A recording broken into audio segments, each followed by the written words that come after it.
This is going to be the last question, 3 minutes each person. So many more questions I wanted to ask, but time has got us. You know, I should have gave everybody 3 minutes per question. I let the attorneys talk. So this is the last question, and I want to get off with Arianne. What does restorative justice mean to you, and how would that help the community? Of course, you only gave me 3 minutes, Nate. Restorative justice to me means healing. And I come from a family of restorative justice, Slappies, we love it so much. My sister, who helped bring restorative justice to the circuit court and teaching that initially in the peacemaking court with Tim Connors. My mom, who was at the front of the court for almost 30 years, who did the domestic peacemaking, and I'm also a trained mediator. And I was certified, and I believe in the peacemaking circle, but I believe that restorative justice, especially for our youth, is a way to heal a community. Now, the majority of the people who are sentenced or convicted in our community, even if they go to jail or prison, are coming right back. They are coming right back, and if they don't feel welcome to come back in our community, that's going to be a problem. And in addition to that, the victims of our crime, most of them, and I can't tell you how many that I have worked with and supported through some of the most traumatic days of their lives and years of their lives. I still have a relationship with many of them today, do not feel fulfilled by the criminal justice system. At the end of the day, and I'll tell you, at the sentencing of the first murder case I worked on, I looked back, and the defendant's mom and the victim's children were sitting together, crying, holding each other. Because the defendant's mom knew she was not going to see her son again outside of bars or glass. And the victim's family knew that their mom was never coming back. She wasn't going to be there for birthdays, holidays, or anything. Is that really justice? It wasn't restorative justice because there was no healing. Was our community safe from somebody who had killed once and now had killed again? Yes. Was he going to the appropriate place because he could not be a safe person in our community? Yes. Was there healing? No. And it wasn't at that time, but looking back on it, I see an opportunity. And I've had this conversation with one of our victims' rights providers, is that I see restorative justice as an opportunity to sit for all parties involved, I call it front end and at the back end. Sometimes it diverts cases away from the criminal justice system on our low-level offenses, and that we can do a peace circle, and that we're not going into the criminal justice system. We hold those charges in abeyance and see if we can come up with a community resolution. Sometimes. But then there are times, like I just described, following a murder conviction that might be 2 or 3 years later, and everyone is still hurting because that doesn't go away in a community. That reverberates, that translates, that family feels the loss. Both families are feeling it. And that might be an opportunity for them to say, hey, prosecutor's office, I'm interested in meeting with my offenders, can we come up to Lansing?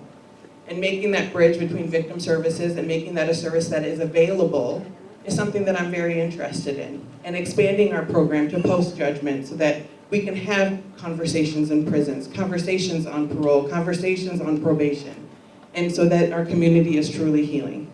Thank you so much.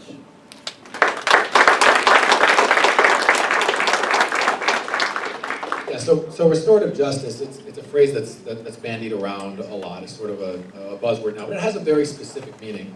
And what it means fundamentally is that the person responsible for the harm sits, it's sort of a mediated session with the survivor of the crime. And it incentivizes the individual that committed the harm to take responsibility for what they did, which is something you often don't see in the adversarial system, because as soon as you take responsibility, right, that's you're saying you're guilty. And they work out together a way to make amends, right, to heal the harm that has been done. And And it can be very individualized, right? Sometimes the survivor will say, you know, I want restitution in some form or another, but I know you can't pay, so I want you to provide services to me, you know, which happens a lot because sometimes, you know, the people know each other, right? Oftentimes the survivor of the crime and the person that did it are people that are acquainted, right? Sometimes they say, I want you to go back to school. I want you to, get a job and to move on with your life. I want something good to come out of this, right? So it's individualized. And from my perspective, restorative justice is transformative, not just because, you know, the data shows that it reduces recidivism because the offender truly internalizes, right? Why the harm that they caused was wrong. But also it empowers victims. We have been told for so long in this country that listening to victims means trying to seek as long of a sentence for the person that harmed them as possible. We say, we are going to teach this person not to do bad things by doing a bad thing, by harming them. Don't commit harm in order to do that by harming them, right? But in fact, what restorative justice teaches us is actually a lot of survivors of crimes don't necessarily want that. They want ownership over the process. There is great work being done in New York City. I think the best restorative justice program in the criminal system in the country by a woman named Danielle Savit, and she does restorative justice as a diversionary program, bringing the victim and the offender together for a wide array of crimes, even ranging up to violent crimes, right? And what's startling about this is that when you always give the victim a choice, you don't ever force them into doing this. But when given a choice, 90% of the victims, the survivors of crime, say that they would prefer restorative practices to traditional criminal justice system, right? And to me, that's really powerful. It suggests that standing for victims means giving them autonomy, means listening to them as individuals. I think we need to dramatically expand on the use of restorative justice in this county. I know we've got some great organizations that are doing work in the juvenile system, the peacemaking court, but it is a transformative system of justice that can not only heal the community, can give victims the healing that they need, and can ultimately mend the fabric of our society. Thank you so much.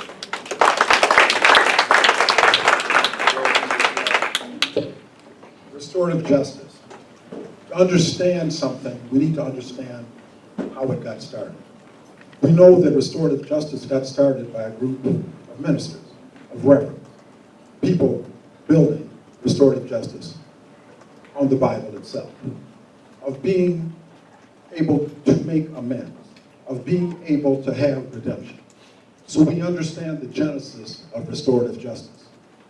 It's a wonderful thing to talk about restorative justice. It's quite something else to be the living example of it. Ladies and gentlemen, when we deal with restorative justice, there was a man by the name of Theodore Roosevelt who once said, "No man is above the law, neither is he below it." It starts at the top. The next Washtenaw County Prosecuting Attorney has got to have that indelibly etched in his or her mind. No man is above the law, nor is he below it. When the chief law enforcement officer of this county has that first and foremost in their mind, that's going a long way towards restorative justice. Because if we don't have a problem initially, then we have no problem to solve. If we have police and law enforcement that are enforcing the laws fairly and equitably, without regard to demographics or race or stereotype or racism, that is restorative justice. When we have youth that are not tracked in the juvenile system, a pipeline to the adult system, a pipeline to the penitentiary, when we stop that cycle, because we let people know, and we let law enforcement know, we're not going to over-police and over-penalize certain communities at the expense or to the help of others. That is restorative justice. When a man or woman comes out of the penitentiary, did you know that under the current system, when you or your loved ones get a parole, do you know that I, as an ex-prosecutor, can appeal that and seek application leave to appeal, to block that parole, to say, no, you're not worthy of coming out? But you, if you're denied a parole, you have no recourse. Did you know that? Did you know that? So the next Washtenaw County Prosecuting Attorney's got a person that's willing to say, and I'm taking this pledge right now, if a person earns a parole from the Michigan Department of Corrections, I am not the person that's best suited to judge their capabilities and their advancement while they're incarcerated. The Department of Corrections, the parole board, is the best person to do that. Unless I think a person is a clear and present danger to you, the citizens in your family, I'm not going to object to their parole. I'm not going to say that me sitting in my office on Main Street knows better than the Michigan Department of Corrections. I'm going to give that person a fair chance, ladies and gentlemen. I'm going to give that person a fair chance. That is restorative justice.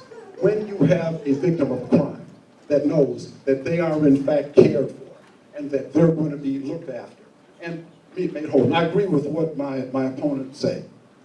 We've got to make people whole. Incarceration doesn't have to be the answer.